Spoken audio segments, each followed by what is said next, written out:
Nagulat nga ako they're here kasi most of the media are Monday to Friday. Welcome to one of the best senators in the Philippines. Yeah. Many of the media told me this morning over breakfast na you're the most popular, one of the most popular, one of the best, you're one of the most hardworking senators. Welcome to Senator Joseph Kenya. Sir, any opening statements? Yes, I'm very happy to be here for the first time at the bakery, and I came here to find out if the food is as good as Wilson Leaves always said. I hope so. Sir, welcome. I know you're very busy now, and you're in the midst of a campaign.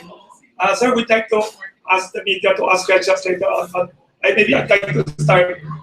Sir, how could you balance being very busy with money laundering investigation and still doing your campaign? How do you? You're still working while most of your colleagues are out there campaigning, sir. Why and how are you doing that? Well, you have to prioritize first yung trabaho mo sa Senado, no? Kapag yan ang importante. At siguro naman nakikita ng tao, people will see that you are working, which is why you cannot go around as much as you want. So, ang priority muna yung trabaho na binigay sa akin ng kampayan. Secondary na yung campaigning. Sir, I just read news today, this morning, sa Raptor, before coming here, that Senator Grace Podal had called you up and sought your help to be the campaign advisor. Is it true, and are you the savior of the campaign? Because I read in the news, sir, that she used to be number 1, and she has now become number 2 in the surveys. Are you going to help her? Is it true, the report in the internet, that you agreed to help her out, Senator? Well, tinextan niya ako, and also through a common friend. Sabi niya, pwede ba magkwentuhan tayo? So, I said, okay, we had dinner. And tinanong niya sa akin if there's any way she could sharpen her messaging. So we just gave her some tips on how to sharpen her message. Pero ayun lang po. You're not going to be the national campaign manager like you did to Noy 2010. Everybody knew you helped the president now to win, sir. So is that, I'm just curious, sir, they asked me kasi, does that mean you already have a presidential choice? Based on those reports? Alam mo, very sensitive matter sa pamilya ko yan. Yes, sir. Yes, sir. My son, so I try to avoid. Yes, sir. Your son is now the nephew-in-law of Marroja, sir, no? And Duterte is your kababayan. I heard the father is from Cebu. Is it true? Correct. They originally came from Cebu. Duterte, as a matter of fact, there was Duterte in the 50s. Among Duterte was the vice mayor of my father. Wow. And later, Ronnie Duterte also became the vice mayor of my father and the mayor of Cebu City. So the Duterte do originate in Cebu. Pero yung Digong migrated to Southern Leyte when Digong was born. He was born in Southern Leyte in 1945. Yes. And then they moved to Davao after the war.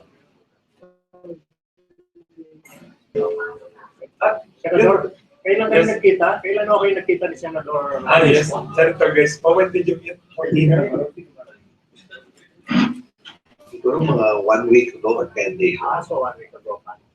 Ano yung one-time help plan? O every now and then, you either... Wala, hindi na kami nagkita. Hindi na kayo nagkita, ibig sabihin one-time help lang yan. Itong next 2 weeks, wala ka. Taga-Philippines tayo magaling na lang. Well, hindi ko alam kung tatawagin niya ako. You know, I tend to help friends. Maski mga ibang kandidato dyan running, tatawag yan sa akin. Itatanong nila, paano pag gawin ito o ganyan. Tinutulungan ko sila. I have the reputation for help. Pero specific sa problem para Pwede ba? hindi magkakaroon ng conflict. Are you at liberty to reveal kung ano yung advice ninyo? Yes. After the elections, I'll reveal it. Baka kopyahin ng kalaban. Paano yung tweaking na sinasabi ninyo?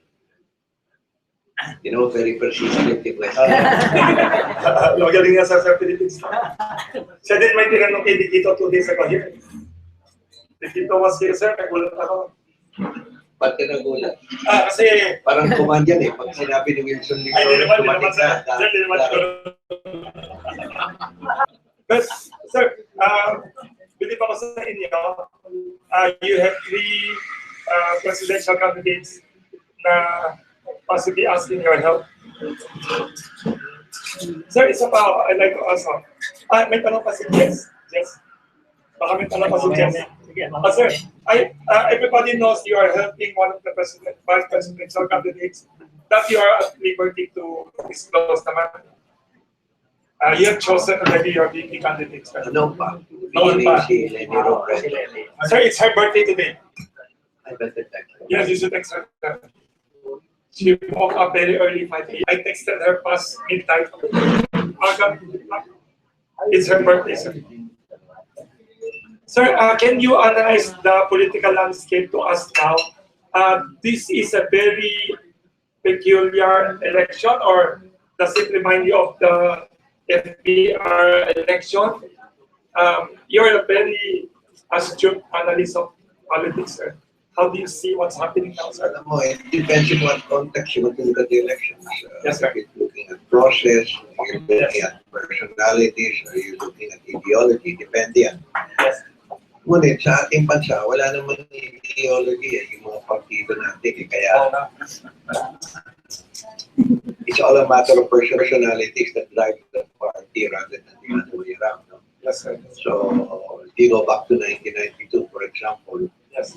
when Miriam ran, she formed her own party, Partido Masa Filipino. When FBR became a candidate, he formed his own party, Nakasa UCD. When Erap became a candidate, he formed his own party, PFP, Partido Masa Filipino. Then Ding also formed his own party called the Nationalism. So that's the way it is in this country. The party follows the personality. At saka yung party, parang click lang yan, parkada lang yan, temporary lang yan. What drives politics here is normally personal interest. Ay, maganda yan, sir. You're very... somebody like you should be president. Yeah. So, nakikita ko, nakikita natin lahat na pag mawala yung personal interest ko sa grupo na yan, aalis na pa, pinilipat ako sa kabila. But there's principle involved, there's no ideology involved. Senador, Yes.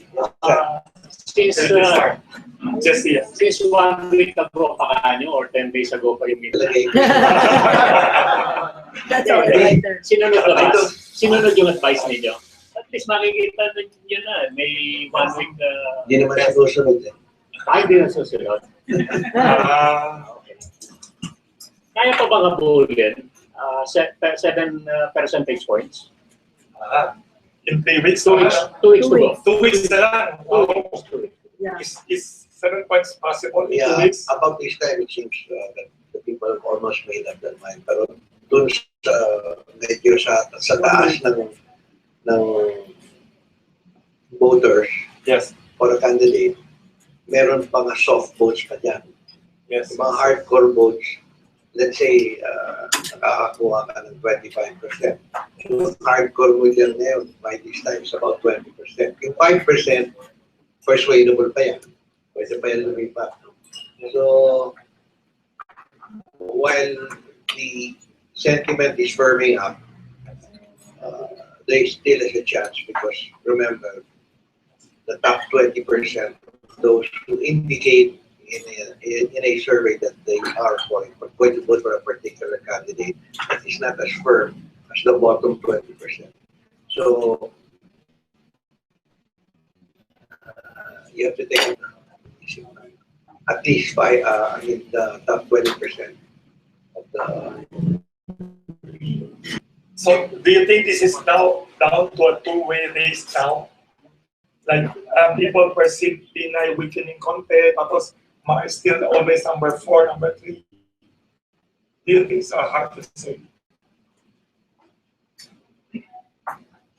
You know, the accurate survey that it could be boiling down to a two-way race. We will know siguro after the presidential debate tomorrow. No? Kita natin yung sentiment. Alam mo, right now, it's a game of mistakes. Magkakamali ka lang, pwede kang bumagsak. You might lose a few points, no? Yes. Like last week, earlier this week, Mayor Duterte became a controversial figure owing to remarks he made in 2 or 3 of his rallies. So, hindi namin alam, hindi pa lumalabas sa survey apekto siya, kung malaki o maliit lang yung effect nun. So, it'll be interesting to find out by next Saturday when the surveys covering this week will be produced. Hindi po natin alam anong epekto. Baka bumagsak, baka hindi bumagsak. But if it goes down, say by 2 or 3 points, to whom does the 2 or 3 point transfer to?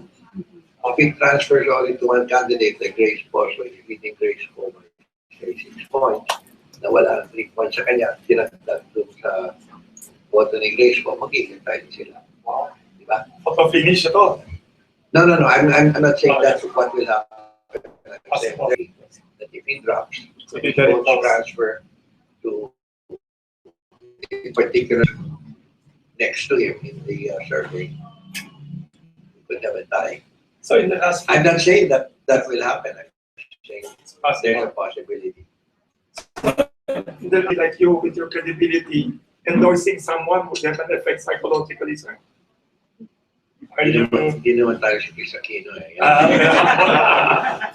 Sir, everybody, you're free to ask questions, hindi lang ako. But they keep texting me. Ito si Leon, keep texting me before you came. You have RCBC question? Yeah, I have a question. He wants to ask about RCBC. I know, not RCBC questions, about the Business Mirror. So is it right to say that we're going to have a minority president? Since, We have always had a minority president. It's only when you get 50% majority president. So we don't know ang actual count in 1986 yung election ni Cory because hindi natapos yung bilang. Then in 1992, because with 24%. In 1998, Era Estrada won with 37%. Some say 39, okay lang. In 2004, but she was still a minority president because there were so many candidates, Rocco, Ren, Brother Eddie, Ren. Then in 2010, Noy won with 43% of the vote. Would Cebuanos vote as a bloc? Because, sir, we read that Cebuano, there's a group of Cebuanos that endorse the Davao Mayor. Will it be a big effect? How many Cebuano votes in this country, sir? It's not only the Cebuano vote, it's the Mindanao vote. Mindanao votes ang laki daw yan. And they're getting about 61%. All of Mindanao. Napakalaki vote. Grabe. In getting about 55%. Yes, so the Cebuanos are substantial. Ethnic. You're bigger than the Ilocano votes. Yeah. You're much bigger. The Tagalog vote is the biggest. It's about 28%. And the Cebuano vote is about number 2%. But Tagalogs are not as Spanish as the Cebuanos and Ilocanos. Yes. They think like Manila. Yes. Kasi we think as Manila. Yeah. Yeah. The Tagalogs are not as Spanish, particularly in a situation like this. Bakit? Hindi ba dito sa the identification of the person is with the lugar Yes, kung yes. saan siya nagaling. Yes, yes. Sabihin ko natin na taga-Leyte po ako, Leyte Ako, taga-Negros ako, Negrense ako, taga-Iloilo ako, Ilonggo ako. So we always identify with our home province and our dialect.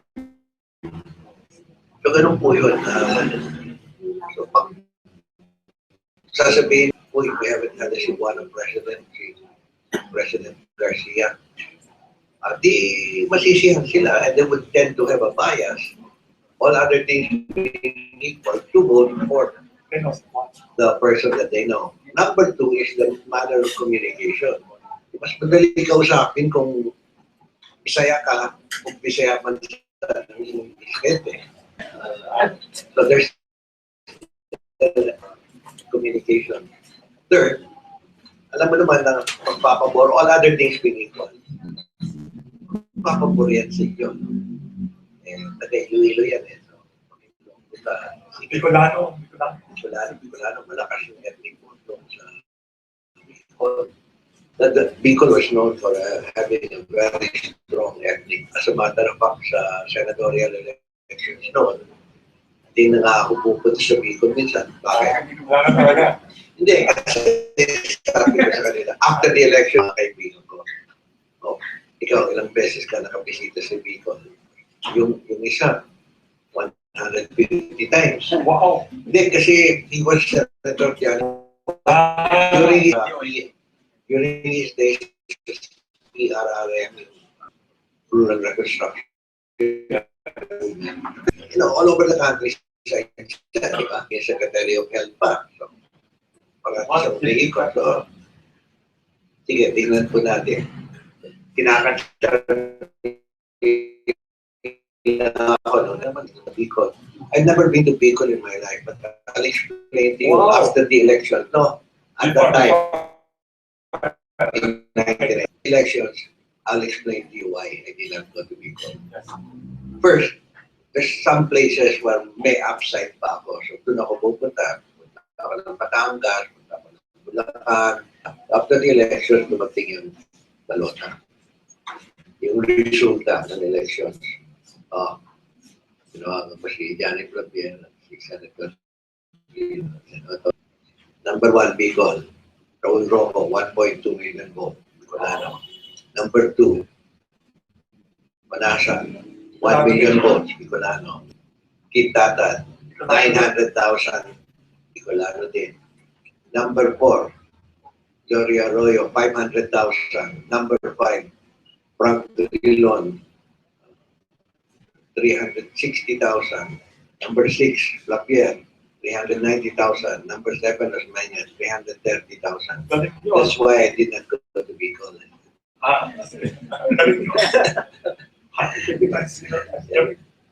So, meron pa dyan, merong rason naman yan eh.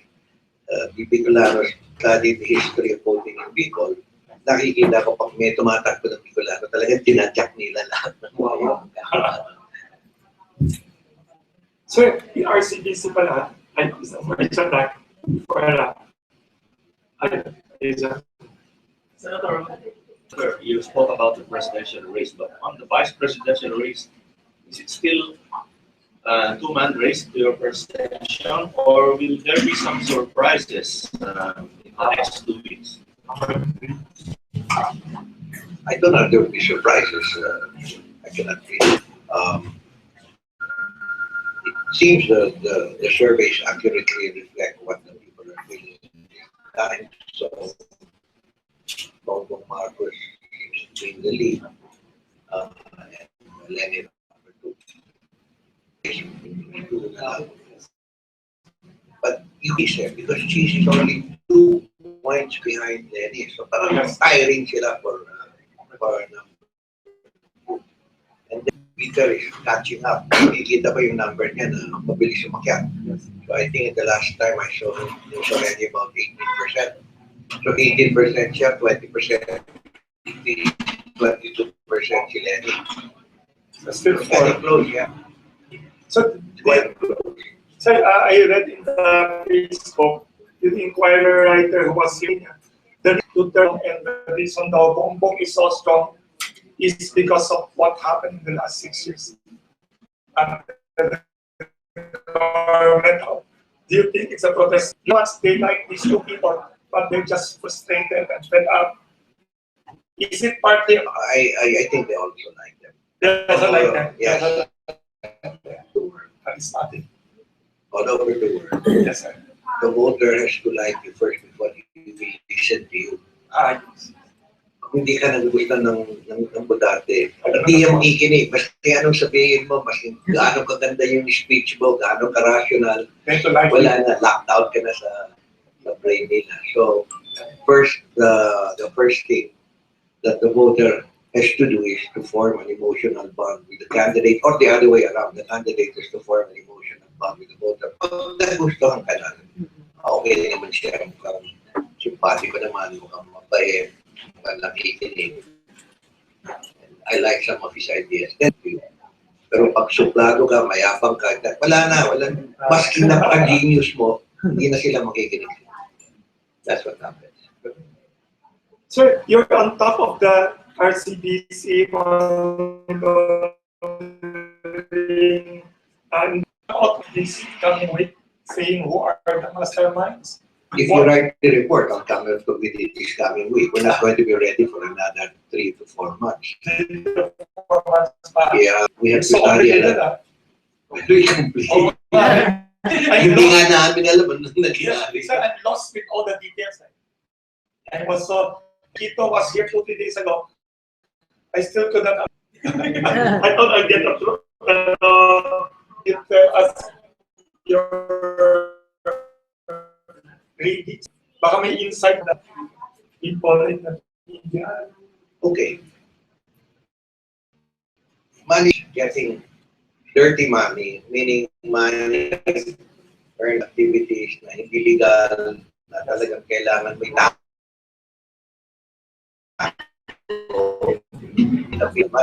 The ways to do this is to buy an asset, sell that asset, an asset na yun, no? So, industry here, casinos over the world, tulog na bakit? Papasok ng casino, tapos yun, kuning.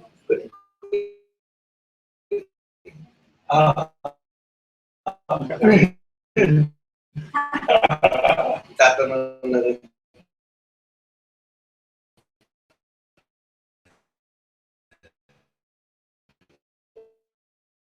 yun ng sino man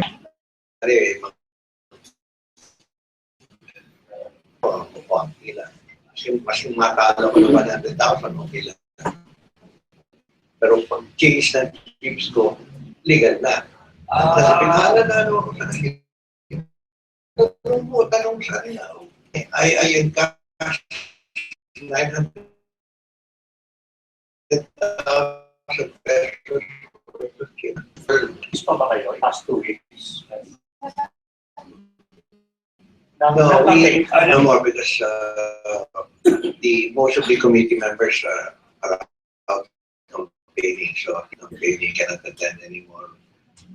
Ralph Rector, our chairman, Tigigin also, we spend hearings until after the campaign. That is, Kaya pa ba sa May? ayan sa ano. Yung hearing, another hearing or Yeah. When you reconvene, kaya pa? I mean, your principal job will be to canvass the presidential votes and BB votes. Ay, hindi, madali lang yung canvassing. Yun ang why automated, hindi gaya ng 2004 na nagiging very bloody yun kasi talagang physical canvassing ng tinitig the returns. Pero since 2010, napakadali ang canvassing. I think technically we finished in 12 days. So you intend to hold the hearings when you resume? Yeah. Boss, paano pag may natalo? Sino natalo? What he means is, pag may natalo, Who has suppose been a senator until June 3rd. No, yung chairman, not yung chairman. Yeah, but he's still a Okay. senator until June 30. Baka tama rin na eh. A different matter. Then the vice chairman will take over. Chairman naman yung blue ribbon. What about you? What about Kung matatalo ako, di bahala na sila. Pero I conduct the hearing because I'm still a senator until June 30.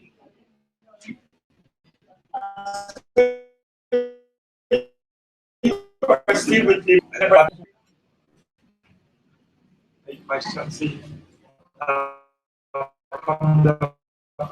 is Anong ginagawa ng foreign press?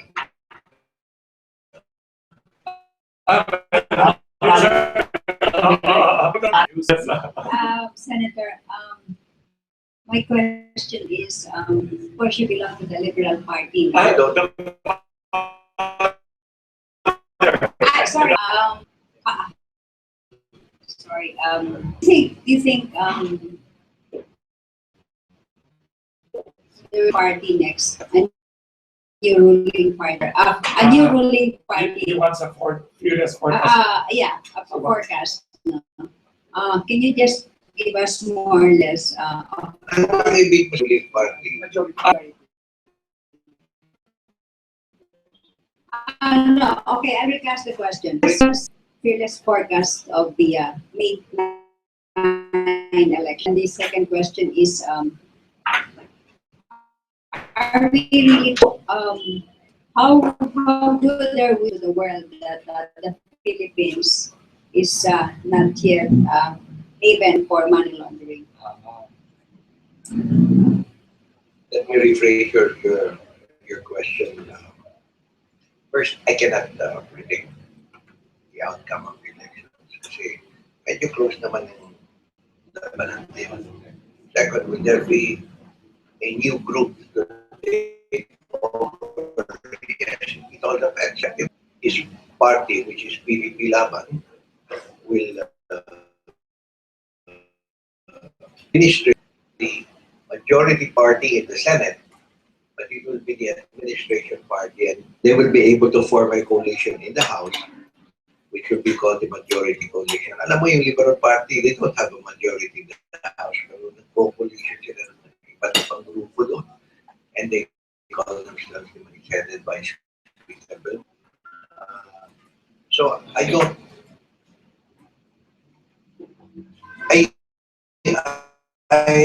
think that the majors to that type of reality. Kung sino mang malado, magpo-form sila ng bagong coalition. So when Ramos won, we in 1992, the coalition, so sama-sama naman lahat. The same thing happened in 1998. Erap won, but he did not have a majority in the House at all. So nag-form siya ng coalition called the LAP, no? Tapos in 2004, had a coalition. Yung lumaban kay Erap, nag-coalition kay Gloria, remember, because we had the impeachment trial. And in 2010, the Liberals also did not have control of the House of Representatives. And they had only 4 senators in the Senate. Hopefully, that's the natural tendency. On her second question, she said, can we in the Philippines let the world know that we are not a haven? I tried to I think you're the one through the hearings, no? Una sa lahat, gusto natin malaman ng taong bayan ano nangyari. Ikalawa, we've been trying to include casino in the anti-money laundering law for the longest time. Alam ko ninyo, yes. The very first anti-money laundering act na pinasa namin was in 2001. Involved na involved po ako doon. The chairman of banks at that time was Simon. Number 2 to him, and we were shepherding the bill. Napakahirap po. Marami nag-block. Sabi namin sa bakery si Jill Magsasan. So, Tagal na ba?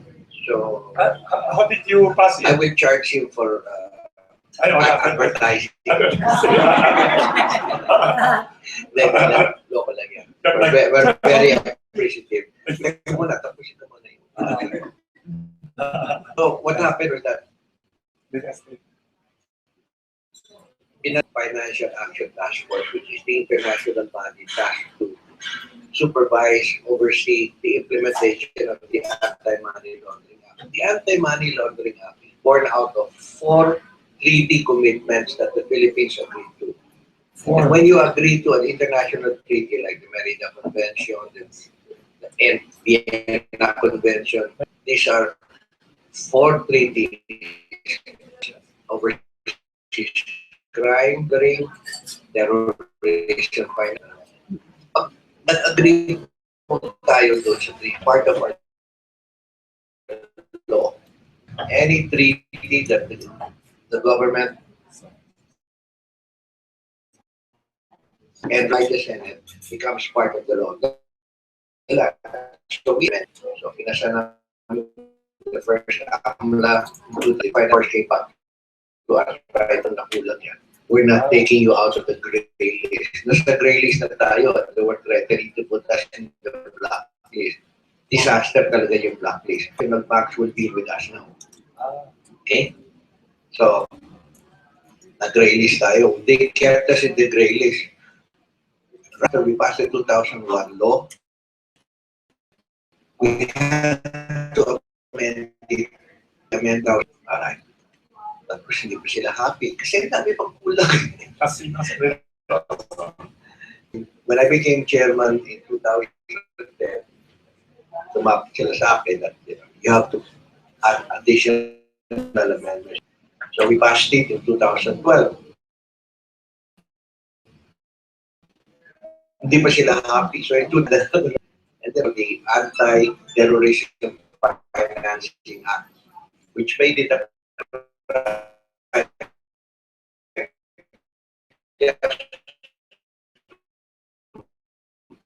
plan to finance crime na yun. Kasi noon, hindi.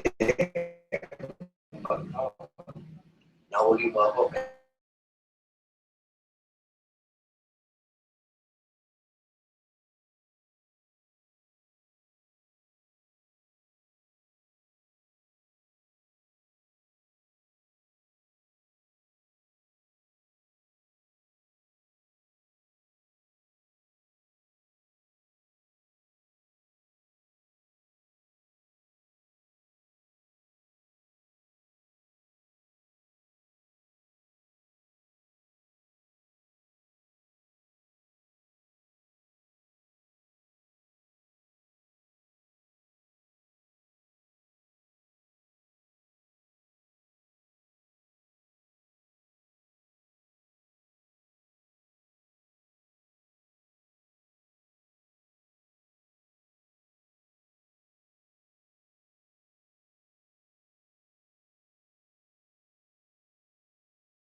country because you have too many loopholes and check and double check. So it becomes expensive for us to process sending $1,000 to the Philippines, 2,000. At ayun nangyayari ngayon sa ating mga remittance company sa Italy. Sinara lahat ng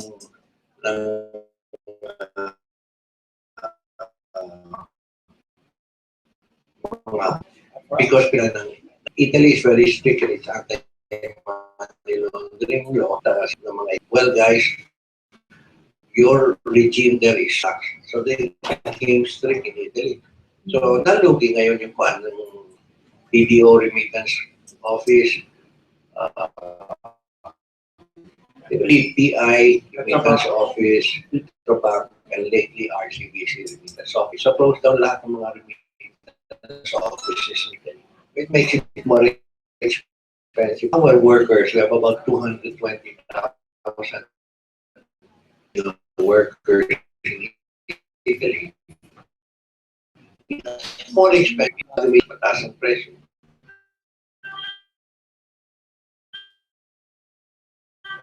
It's a more expensive process. Kawawa naman sila.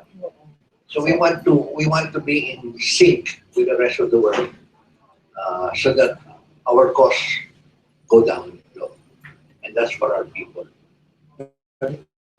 Are you saying what happened was a necessary evil?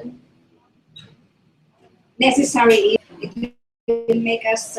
You mean the one of RCBC in Bangladesh? Yes. It was a bonus that it was illegal tuition.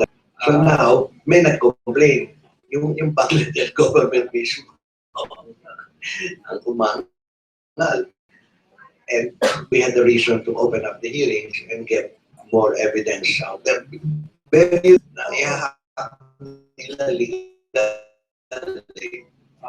yung money laundering, pagnanakaw, drugs, gun running, ganun. Fraud. So, what about casino? Do you see after the now to let you It doesn't matter if they agree or not agree. You will- It is up to the administration and Congress to pass the law. So that's what we look forward to, sir. The next Congress. We bet that, yes. Sir, kasama ba yung art galleries and auction houses? Ay, that's another money laundering. Because Yeah, well, my sort of this body. Huwag lang itaas, sir, ha? Huwag lang. No. And the thing is, lover. I'm an art lover, but I'm not an expert like my wife. No. Kilala niya lahat ng mga art. It's very easy to launder art. For it's 50 million. Yes.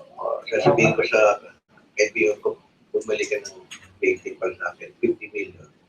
Tapos, ibigay mo, i-gift mo sa akin. Tapos, I'll sell it. O, I'll get 50 million. Ang lugi ako, okay lang. Pero legal na, nasabihin ko, pag titirno ako ng BIR, saan mo na ako, ayan.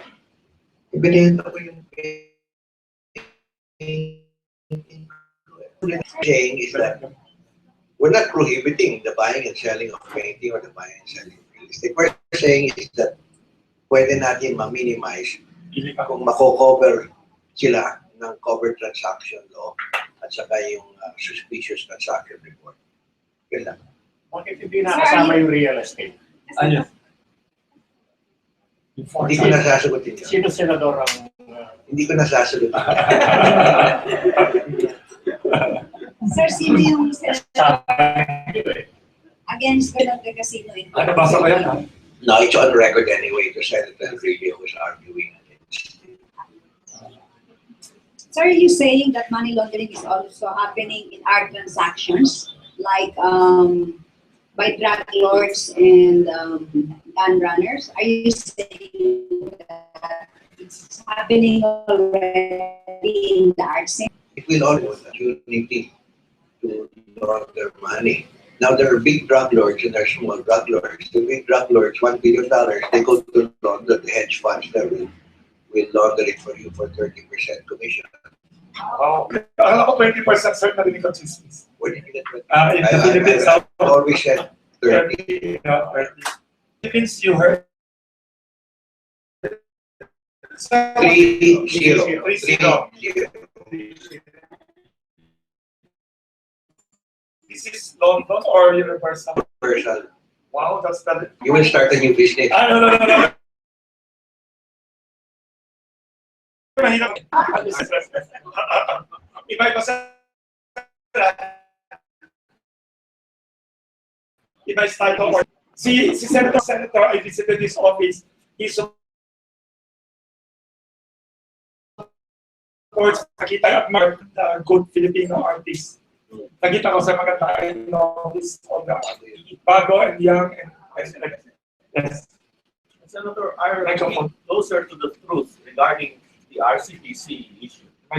Yes, definitely. Despite your statement that there appears to be a shift in the narrative of some. Yeah.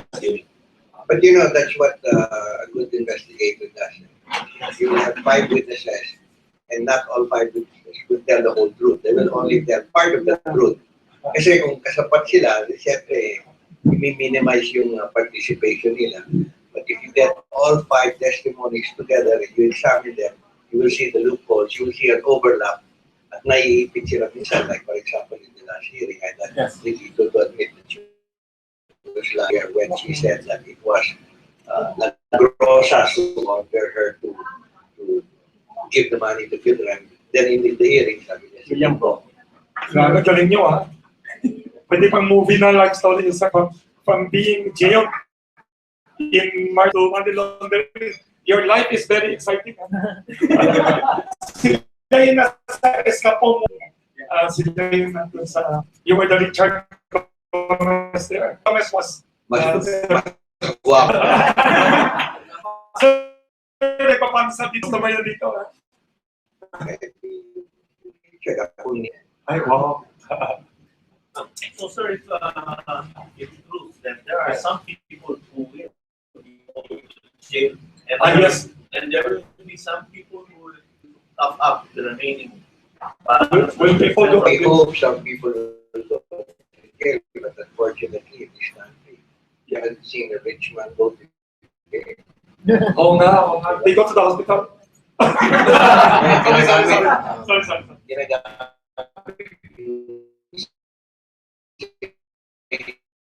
Looks defensive now. Next article about stuff about that. Senator, will the resignation of Mr. Thanos, the RCBC treasurer, will that more details will come out? I don't know. He's a very good record, and his family have been known to be people of integrity.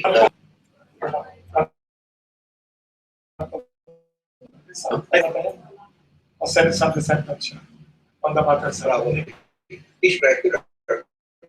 I think Anyway, what I said after me. sorry.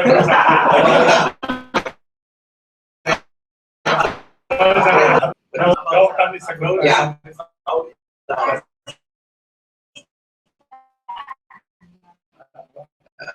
And he has nothing more to have a pressing under screw, and he would like to retire. RCBC as a whole, do you think they're okay naman? As an institution? Yeah, I mean, you know, they're solid institution. Their balance sheet is very healthy.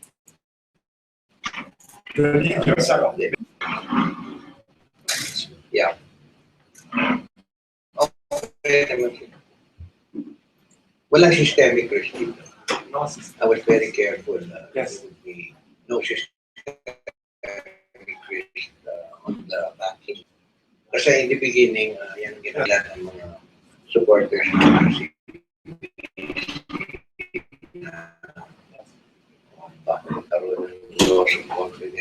Sabi ko, you think it's a loss of confidence. I think the public will gain confidence. You know, we have a 68 dito namin because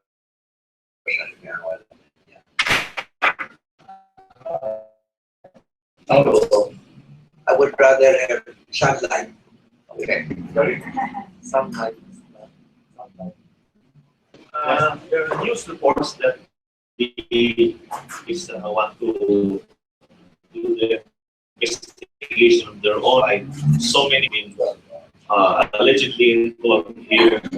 Has any member of this investigation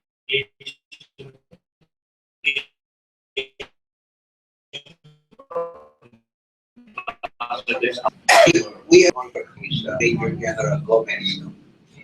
The Portuguese Gomez na S in Destination na Z, Spanish, no? And I asked him nga, he said no. He said our investigation is being conducted in Bangladesh. As a matter of fact, may isang article this morning on one of the broadsheets na pinagtatawanan ng expert ng cybersecurity. And they were using on switches. Those are cheap switches. It's easy to hack through them. As Bangladesh.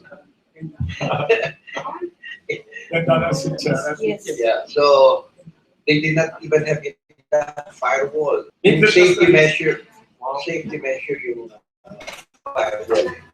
And most banks sophisticated to 3 firewalls. Pag na-hack mo yung isa, meron pa pader dyan. Tapos pag na-hack, ito wala firewall. So, ang dali-dali pumasok. Comment also, what is your comment on my comment? Do we have a firewall?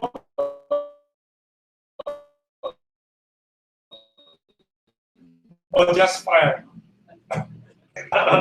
So, yeah, so easy for those experts to hack. So,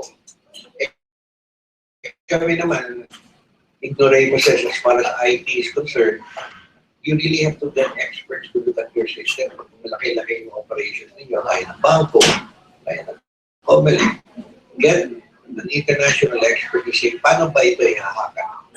Sila mismo magdadrive ng hacker, makikita nila kung saan yung weaknesses niya. Yes.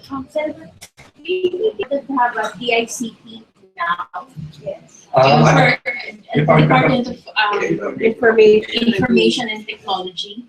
I'm in favor of it. But ayaw pa sa Nikon eh. Ayaw ni Noy. Hindi ko alam. It doesn't explain things. Yeah. Would We this need help that. with the We need hacking, the For our country, our level of development, we need information technology department. Basta may nakatutok talaga dyan. Number 2, island country tayo, di ba? So that makes communications even more important. Fax machine talaga phone. Napakahirap dito. I mean, you know, all of us, we are victims of the slowest internet speed in Asia. Yes. Yeah. so sir, a new president, he or she can just sign the bills